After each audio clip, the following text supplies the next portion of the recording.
मेरा नाम अंजलि है और यह मेरी जिंदगी की एक दुख भरी कहानी है। इसे सुनकर आपकी आंखों में आंसू आ जाएंगे। मैं हवेली में अपनी मालकिन की खास नौकरानी थी।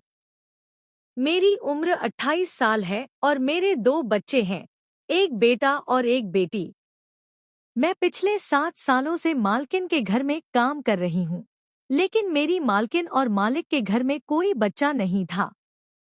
मालकिन की शादी को 7 साल हो चुके थे और इस दौरान उन्होंने हर संभव कोशिश की थी। बड़े से बड़े डॉक्टर से इलाज करवाया, पूजा पाठ किए, लेकिन औलाद की खुशी उन्हें नसीब नहीं हुई। शायद उनके भाग्य में अभी तक बच्चा नहीं था। मेरे मालिक और मालकिन की लव मैरिज हुई थी और शादी के 2 साल बाद मुझे घर में काम पर रखा गया था।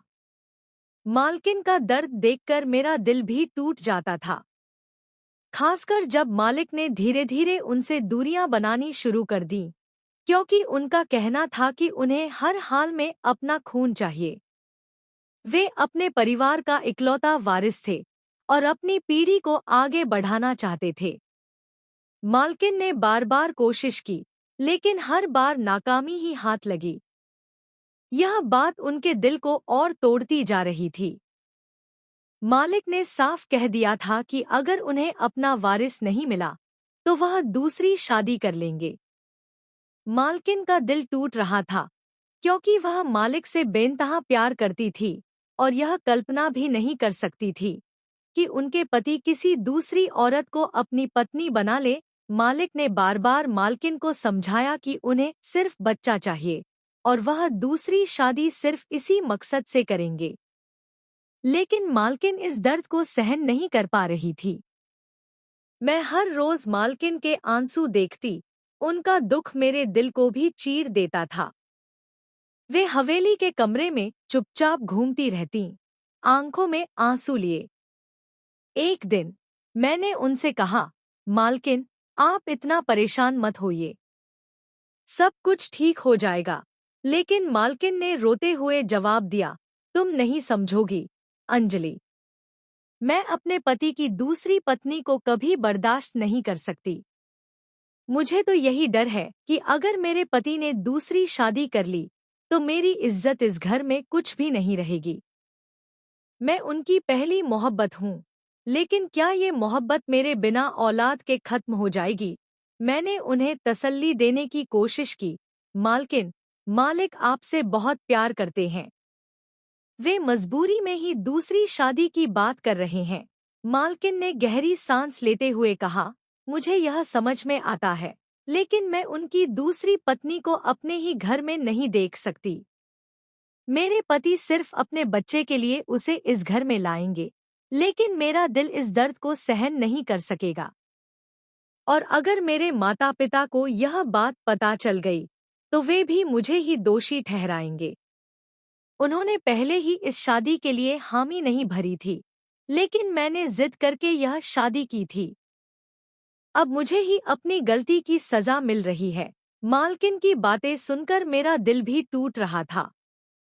वह एक मजबूत महिला थी, लेकिन इस दर्द ने उन्हें अंदर से तोड़ दिया था। उनके जीवन में आई इस कठिनाई से उनका दुख और भी गहरा हो रहा था और मैं बस उनके पास खड़ी होकर उनके लिए कुछ भी करने के लिए तैयार थी। मालकिन अनीता बेहद परेशान थी। पूरे दिन घर में चक्कर लगाते लगाते अचानक एक जगह रुक गईं और अंजलि की ओर अजीब नजरों से देखने लगी।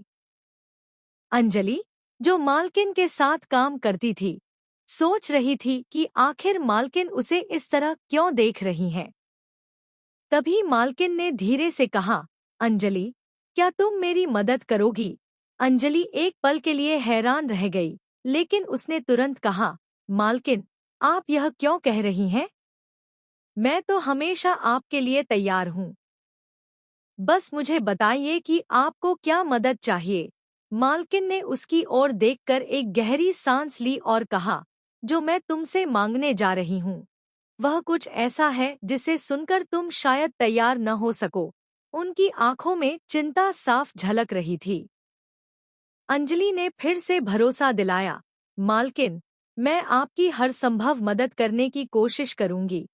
मालकिन की अगली बात सुनते ही अंजलि के होश उड़ गए। वह एक पल के लिए चौंक गई और उसकी आंखों में चिंता और उलझन साफ दिखने लगी।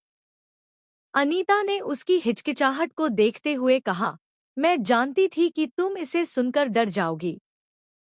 यह एक बड़ा और कठिन काम है, जिसे करना किसी के लिए भी आसान नहीं होगा। अंजलि ने कहा, मालकिन, ऐसा काम मैं कैसे कर सकती हूँ? यह तो बहुत जोखिम भरा है। अगर यह किसी को पता चला, तो मुझे और आपको दोनों को ही बड़ी परेशानी हो सकती है। मालकिन ने अंजलि की तरफ देखते हुए कहा, अगर तुम मेरी मदद करोगी, तो मैं तुम्हें इसके बदले 50 लाख रुपए दूंगी। यह सुनकर अंजलि के पैरों तले जमीन खिसक गई। उसने कभी सपने में भी इतने पैसे नहीं देखे थे। उसके दिमाग में तुरंत वह रकम घूमने लगी, जो उसके परिवार के सारे कर्जों को खत्म कर सकती थी। अंजलि का पति एक छोटे से गांव में उनके बच्चों के साथ रहता था और अंजलि शहर में मालकिन के घर काम करती थी। उसका पति, जो एक गरीब किसान था, ने काफी कर्ज ले रखा था और वे लगभग 5 लाख रुपए के कर्ज में डूबे हुए थे। 50 लाख रुपए उनके पूरे जीवन को बदल सकते थे। लेकिन अंजलि सोच में पड़ गई, क्या उसका पति उसे ऐसा करने की इजाजत देगा? मालकिन ने उसकी उलझन को समझते हुए कहा, अगर तुम मेरी मदद करोगी, तो मैं तुम्हारी जिंदगी बदल दूंगी। तुम्हारा सारा कर्ज खत्म हो जाएगा और तुम्हारे बच्चों का भविष्य सुरक्षित हो जाएगा। अंजलि के लिए यह फैसला करना आसान नहीं था। एक तरफ 50 लाख रुपए की भारी रकम थी, जो उसकी सारी मुश्किलें खत्म कर सकती थी, और दूसरी तरफ उसका खुद का डर और उसके परिवार की इज्जत का सवाल था। अंजलि ने सोचा कि 50 लाख रुपए की रकम सुनकर उसका पति जल्दी से इस काम के लिए तैयार हो जाएगा। इसलिए उसने तुरंत मालकिन की मदद करने का निर्णय लिया। उसने मालकिन से कहा, मैं आपकी मदद करने के लिए तैयार हूँ, लेकिन आपको इस काम के लिए मालिक को भी तैयार करना होगा। अंजलि ने चेतावनी दी, अगर किसी बाहरी व्यक्ति को पता चला, तो लोग कितनी बुरी बातें बनाएंगे और आपकी प्रतिष्ठा पर भी असर पड़ेगा। सबसे बड़ी बात यह है कि क्या मालिक इस काम के लिए राजी हो जाएंगे? मालकिन ने जवाब दिया, अगर मेरा पति दूसरी शादी करने के लिए तैयार हो सकता है, तो इस काम के लिए वह आसानी से तैयार हो जाएगा। तुम जानती हो, मैं यह बात अपने दिल पर पत्थर रखकर कह रही हूँ। अंजलि ने सुझाया, मालकिन, आप एक बार मालिक से बात कर लें। उसके बाद ही हम इस काम की शुरुआत करेंगे। यह बहुत बड़ा और जोखिम भरा काम है। आप एक बार फिर से सोच लें, ऐसा न हो कि बाद में पछताना पड़े। मालकिन ने दृढ़ता से कहा, मुझे पता है कि यह कोई छोटी-मोटी बात नहीं है, बल्कि बहुत बड़ी बात है। लेकिन मैंने यह फैसला बहुत मुश्किल से किया है और अब मैं अपने फैसले से मुकरने वाली नहीं हूँ।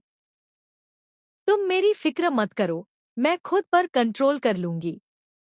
बस तुम मेरी मदद के लिए तैयार रहो, ताकि सब कुछ सही से हो सके। मालकिन के इरादे पक्के थे और उसने अपने निर्णय को अंतिम रूप दे दिया था।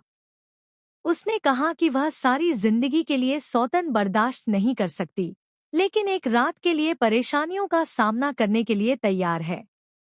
इसलिए उसने यह कदम उठाने का निर्णय लिया। अंजलि ने भी अपने दिल को पक्का कर लिया था। यह काम उसके लिए भी बहुत बड़ा था। सबसे पहले उसे अपने पति से अनुमति लेनी थी और फिर इस काम को अंजाम देना था। अगर उसके पति ने उसे इजाजत दे दी, तो वह हर संभव तरीके से मालकिन की मदद के लिए तैयार थी। अंजलि को लोगों के सामने मालिक और मालकिन की पोल खुलने का डर था, क्योंकि इससे उनकी प्रतिष्ठा खराब हो सकती थी। उसके अलावा अंजलि को मालिक से भी डर लग रहा था, क्योंकि वह गुस्से के बहुत तेज थे। मालिक को मालकिन के इस प्लान के बारे में जानकर कैसे प्रतिक्रिया देंगे, यह सोचकर अंजलि चिंतित थी। मालकिन और अंजलि ने मिलकर इस प्लान पर ध्यान देना शुरू कर दिया। अंजलि ने अपने पति को फोन किया और मालकिन अब मालिक के आने का इंतजार कर रही थी। अंजलि और मालकिन के बीच तय हुआ प्लान यह था कि अंजलि को मालिक का बच्चा पैदा करना होगा। मालकिन ने स्पष्ट किया, मैं पूरी जिंदगी के लिए सौतन को बर्दाश्त नहीं कर सकती, लेकिन एक रात के लिए मेरे पति को किसी दूसरी औरत के साथ बर्दाश्त करने में मुझे कोई हर्ज नहीं है। सिर्फ एक रात की बात है। जब तुम प्रेग्नेंट हो जाओगी तो बच्चा पैदा हो जाने के बाद हमें वापस कर दोगी। इसके बदले में मैं तुम्हें 50 लाख रुपए दूंगी। अंजलि ने सोचा कि यह उसके लिए कोई बड़ी बात नहीं थी, क्योंकि उसके पहले से ही 3 बच्चे थे। मालिक को अपना बच्चा चाहिए था, और अगर यह काम किसी और से किया जाता तो उनके प्रतिष्ठा पर असर पड़ सकता था। अंजलि को मालकिन की मजबूरी समझ में आ रही थी और उसने सहमति दे दी। मालकिन ने एक शर्त भी रखी। उन्होंने कहा, अंजलि, मुझे माफ कर देना, लेकिन एक बार बच्चा हो जाने के बाद तुम अपने गांव अपने पति के पास चली जाना। इसके बाद हम तुम्हें अपने घर में नौकरी पर नहीं रख सकते। अंजलि को मालकिन की यह बात बुरी लगी, लेकिन मालकिन ने समझाया, 50 लाख रुपए मिलने के बाद तुम्हें नौकरी करने की जरूरत नहीं पड़ेगी। अगर फिर भी तुम्हें दिक्कत हो तो मेरा नंबर तुम्हारे पास है, तुम मुझे कॉल कर सकती हो। मैं तुम्हारी मदद करती रहूंगी। अंजलि ने अपने पति को कॉल किया और सारी बात बताई। शुरुआत में उसके पति ने गुस्से का इजहार किया, लेकिन जब उसने 50 लाख रुपए की रकम की बात सुनी तो उसने फौरन अनुमति दे दी। अंजलि ने मालकिन को बताया कि उसके पति ने राजी हो गया है, तो मालकिन बहुत खुश हो गई। मालिक भी इस काम के लिए तैयार हो गए थे, क्योंकि उन्हें अपना बच्चा चाहिए था। रात होते ही मालकिन ने अंजलि को मालिक के कमरे में भेज दिया।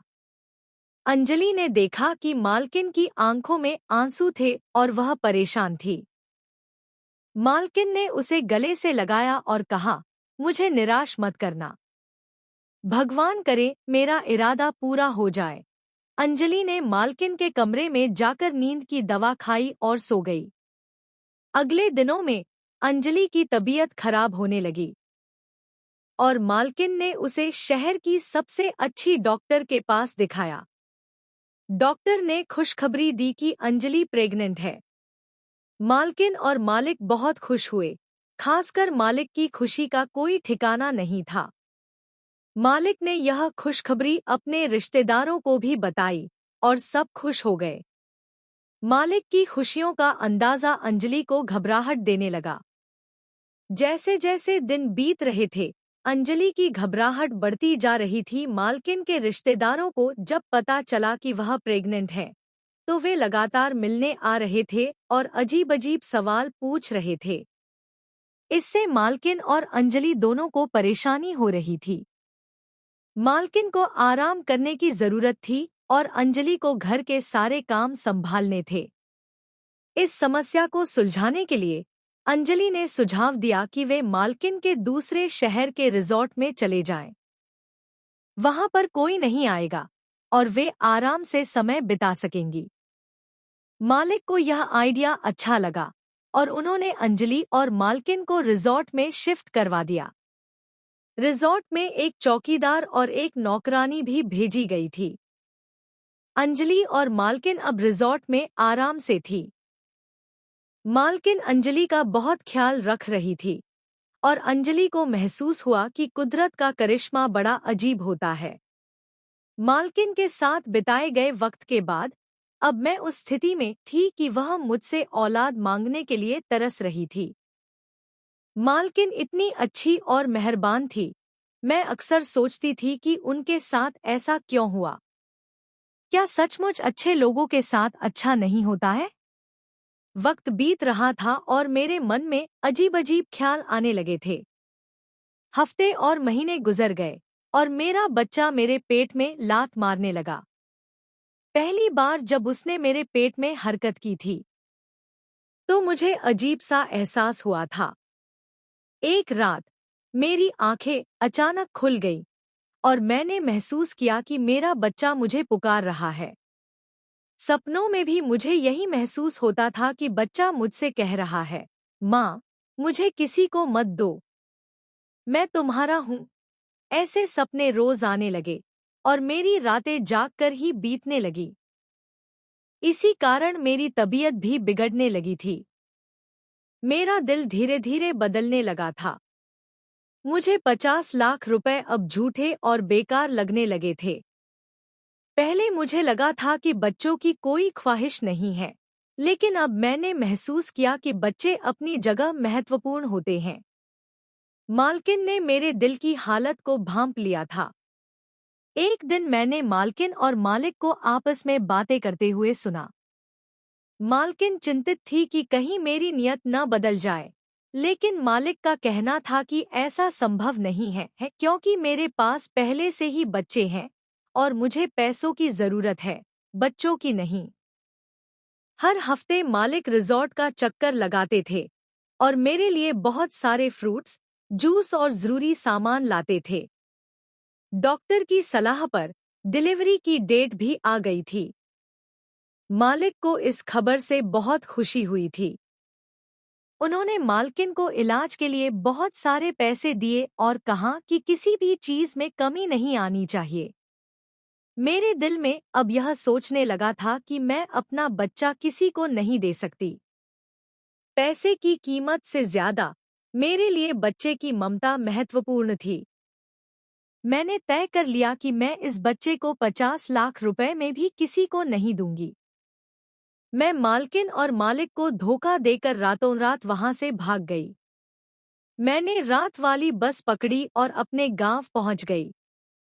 मेरे पति के पास जाने की बजाय मैंने गांव की प्रसिद्ध दाई शारदा के पास जाने का निर्णय लिया।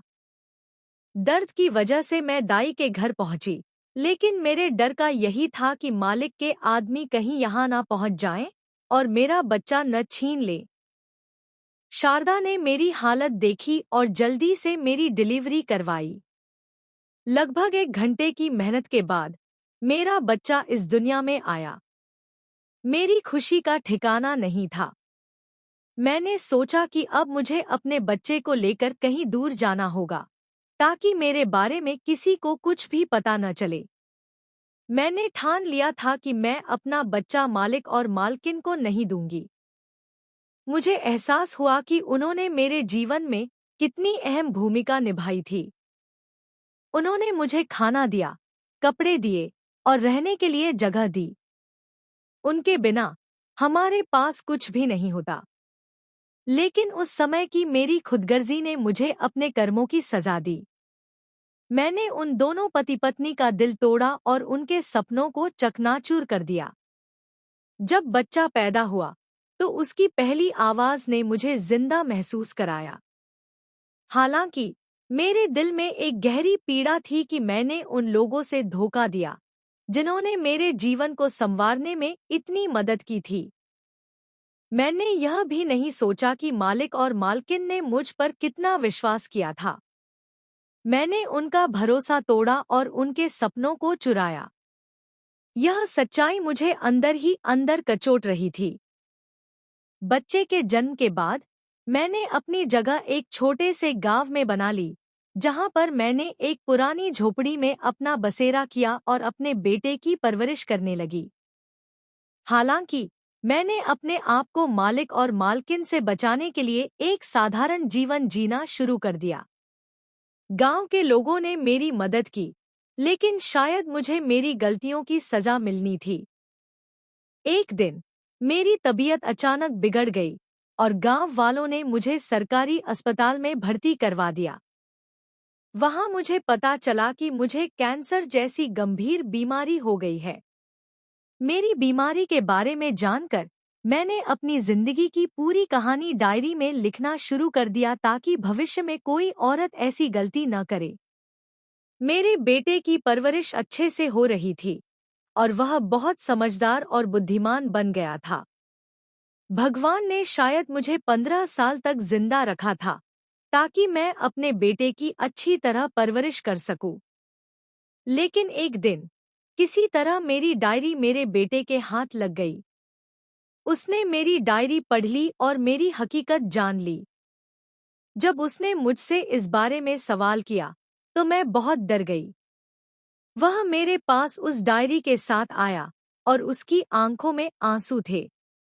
मेरे बेटे ने वह डायरी पढ़ ली और पूरी सच्चाई जान ली। उसने यह सदमा बर्दाश्त नहीं किया और मेरी तबीयत फिर से बिगड़ गई। उसने मुझे गांव की ही मासी के पास छोड़कर मालिक और मालकिन के पास जाने का फैसला किया। वह मुझे अकेला छोड़कर उनकी तलाश में चला गया और डायरी भी साथ ले गया। मैंने उसे रोकने की बहुत कोशिश की, लेकिन वह चला गया। मेरे बेटे ने सब कुछ जानकर मालिक और मालकिन के पास जाकर सच्चाई बता दी। शुरुआत में मालिक और मालकिन ने उसकी बात पर विश्वास नहीं किया, लेकिन जैसे ही उन्होंने देखा कि लड़के के गाल पर भी वही मस्सा था जो मालिक के गाल पर था, उन्हें यकीन हो गया कि यह सचमुच उनका बेटा है। लड़के का बोलने का तरीका और उसकी शक्ल भी पूरी तरह से मालिक से मिलती-जुलती थी। मालिक और मालकिन को अपने बेटे को देखकर गुस्सा और नाराजगी हुई, लेकिन जब उन्होंने मेरी स्थिति देखी, तो उन्होंने अपने गुस्से को तटस्थ किया। मालिक और मालकिन ने मेरे बेटे से कहा कि वह मेरे इलाज के लिए शहर ले जाए। उनका कहना था कि उन्हें कोई भी बच्चा नहीं मिला और उन्होंने खुदा के फैसले को मान लिया था कि उनके पास कभी बच्चा नहीं आएगा। जब मालिक और मालकिन ने मुझे इतना बीमार देखा, तो उन्होंने मुझे माफ कर दिया और मुझे इलाज के लिए शहर ले गए। उनका इलाज एक अच्छे अस्पताल में किया गया और भगवान ने मुझे जीवन का एक और मौका दिया। मेरी गलती इतनी बड़ी थी कि मुझे मौत की सजा मिलनी चाहिए थी, लेकिन मेरे बेटे की दुआओं और उनकी मेहनत ने मुझे बचा लिया। मेरे अन्य 3 बच्चे, जिनके बारे में मुझे बहुत पछतावा था कि मैंने उन्हें छोड़ दिया था, अब जवान हो गए थे। मेरे पति, जिन्होंने मुझे छोड़ने के बाद कोई खोजबीन नहीं की, 10 साल पहले ही एक दुर्घटना में गुजर गए थे। मेरे बेटे ने मालिक और मालकिन को उनका बेटा सौंप दिया, लेकिन वह अब भी मुझे अपनी मां मानता था। मैंने अपने बेटे को समझाया कि अब मैं अपनी गलती का पश्चाताप कर रही हूँ और मैं कभी भी उन पति पत्नी के खिलाफ नहीं जा सकती जिन्होंने मेरी जिंदगी को बचाया। मैंने उन्हें अपनी गलती सुधारने का प्रयास किया और अपने गांव वापस चली गई, जहां मैं अपने बच्चों के पास रह सकी। और इधर मैं अपने बच्चों के साथ रहकर खुश हूँ। मालिक मालकिन ने इतने सालों बाद भी अपना वादा निभाया और उनका बेटा सौंपने पर मुझे 50 लाख रुपए दे दिए। मुझे 50 लाख रुपए की कोई जरूरत नहीं थी, लेकिन उन्होंने कहा कि अब तुम्हारा पति भी कमाने वाला नहीं है, यह पैसा रख लो, तुम्हारे काम आएंगे। मुझे अफसोस हो रहा था कि इन भले पति पत्नी के साथ मैंने बहुत गलत किया था, लेकिन मुझे अपने छोटे बेटे की याद अभी भी सताती है। जब मुझे उसकी याद आती है तो मैं उससे मिलने के लिए चली जाती हूँ। मालिक मालकिन ने लोगों को बताया कि यह उनका वही बेटा है जो अस्पताल से चोरी हो गया था और अब 15 साल बाद यह उनको मिल गया। मेरे बेटे ने मालिक और मालकिन को अपना माता पिता मान लिया था और वह उनके साथ उनके घर में अब बहुत खुश है। दोस्तों, उम्मीद करती हूँ आपको हमारी कहानी पसंद आई होगी। कहानी पसंद आई है तो वीडियो को लाइक करें, चैनल पर नए हैं तो चैनल को सब्सक्राइब करें और हाँ, नोटिफिकेशन बेल को जरूर दबाएं ताकि अगली अपडेट सबसे पहले आपको मिले। धन्यवाद।